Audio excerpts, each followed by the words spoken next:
देखा पीएफआई कितनी बड़ी साजिश कर रही थी देश के खिलाफ। क्या साजिश? देश को मुस्लिम राष्ट्र बनाना चाहती थी। पीएफआई मुस्लिम राष्ट्र बनाना चाहती है, तुम लोग हिंदू राष्ट्र बनाना चाहते हो।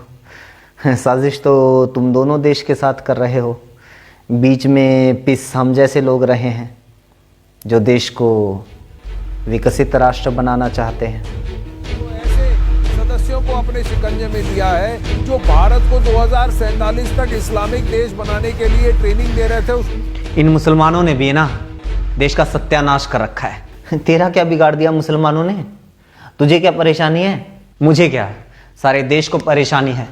असल में तो मुसलमान का मतलब ही परेशानी है। ऐसा क्या कर दिया मुसलमानों ने? ये रोज़ इतनी वारदातें हो रही हैं, ये सब इतना टीवी में दिखाया जाता है, ये सब तुझे दिखाई नहीं देता क्या? वारदातें तो क्या ये सारी वारदातें मुसलमान करते हैं?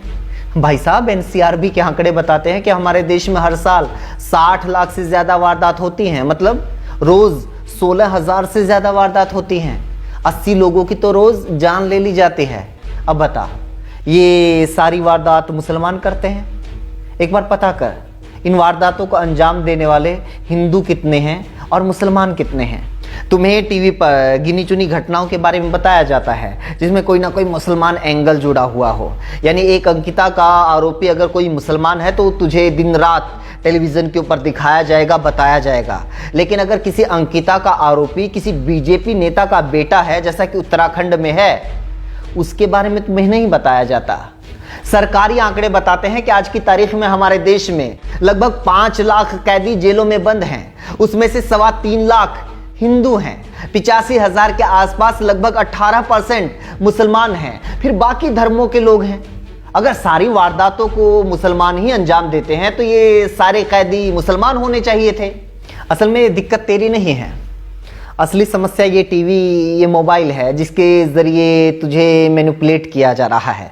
टीवी देखते ही तुझे अचानक से लगने लग जाता है कि सारी परेशानी ही मुसलमानों की वजह से है। और जब अपने स्टेट की बात आती है, अपने राज्य की बात आती है, तो तुझे लगने लग जाता है कि सारी परेशानी सिर्फ एक जाति की वजह से है। एक बात बता, 2-4 मुसलमानों के नाम तुझे याद हो जिसकी वजह से कभी तुझे कोई नुकसान हुआ हो या किसी मुसलमान ने तेरा कभी बुरा किया हो? मेरा तो आज तक किसी ने बुरा नहीं किया, क्योंकि मेरा तो आज तक कोई मुसलमान दोस्त रहा ही नहीं। मुसलमानों ने तेरा कभी कुछ बुरा नहीं किया, लेकिन तेरे चाचा ने तो तुम्हारा पुश्तैनी मकान दबा रखा है ना। तुम्हारे ताऊ ने आज तक दादा लाई ज़मीन तुम लोगों को नहीं दी। चाचा और ताऊ के खिलाफ तुम लोगों का कोर्ट में केस चल रहा है, लेकिन तुम्हें दिक्कत सिर्फ मुसलमानों से है ना।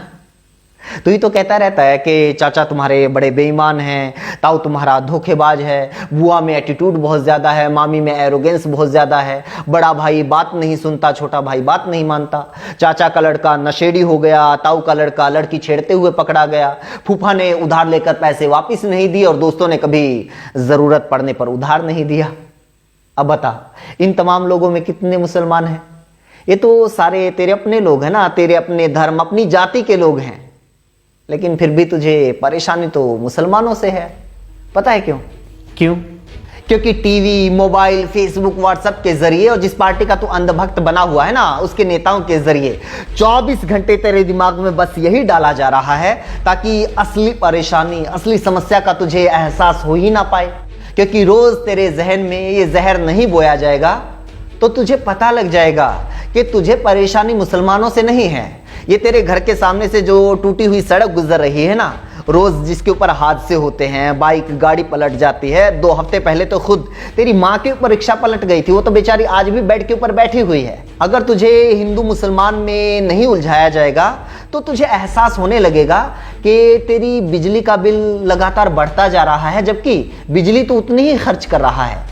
बच्चों के स्कूल की फीस, कोचिंग का खर्च, किताबों के रेट, रसोई का budget, gas cylinder, petrol diesel, चाय, आटा, दाल, नमक, मिर्च, मसाला सब महंगा होता जा रहा है। यहाँ तक कि अपनी ही बैंक के एटीएम से अपने ही पैसे निकलवाने के लिए तुझे पैसे देने पड़ रहे हैं ताकि मेहुल चोकसी, नीरव मोदी और विजय माल्या के घोटालों से हुए बैंकों के नुकसान की भरपाई तुझसे की जा सके। लेकिन तुझे तो इस बात का एहसास होने ही नहीं दिया जा रहा, और तुझे होगा भी नहीं, क्योंकि तू तो बहुत अमीर है। परेशानी तो तुझे सिर्फ मुसलमानों से है। मेरे भाई, कम से कम तुझे तो ये बात अच्छे से समझ में आनी चाहिए थी, क्योंकि तू तो हरियाणा से है, ओबीसी कैटेगरी से आता है। खट्टर सरकार ने तुम लोगों का आरक्षण खत्म कर दिया, तुम लोगों के बच्चों के वजीफे खत्म कर दिए। जिन स्कूलों में तुम्हारे बच्चे पढ़ने के लिए जाते हैं उन स्कूलों को बंद किया जा रहा है। कॉलेज से साइंस और कॉमर्स की स्ट्रीम खत्म की जा रही है। एमबीबीएस की फीस को 20 गुना बढ़ा दिया गया है। कैसे पढ़ेंगे तुम लोगों के बच्चे? नौकरियों को पंसारी की दुकान पर सामान की तरह बेचा जा रहा है। पूरे देश में सबसे ज्यादा बेरोजगारी है तुम्हारे स्टेट में। घोटालों पर घोटाले सामने आ रहे हैं। हरियाणा में क्राइम इतना बढ़ गया है कि गांव-गांव में गैंग बन रहे हैं, घर-घर में नशे के अड्डे बन रहे हैं। लेकिन तुम्हें समस्या खट्टर सरकार से थोड़े है। तुम्हें तो ये बताया जाता है कि समस्या तो सारी मुसलमानों की वजह से है, और हरियाणा में एक जाति की वजह से है, जाटों की वजह से है। कहीं मुसलमानों से नफरत, कहीं जाटों से नफरत, कहीं यादवों से, कहीं सिखों से। पूरी दुनिया में हजारों बार आजमाए गए घिसे पिटे फॉर्मूले के तहत तुम लोगों को आपस में लड़वाया जा रहा है, अपने ही लोगों के खिलाफ भड़काया जा रहा है। फिर भी तुम लोगों को समझ में नहीं आ रहा है क्या? कब समझोगे? सब कुछ बर्बाद होने के बाद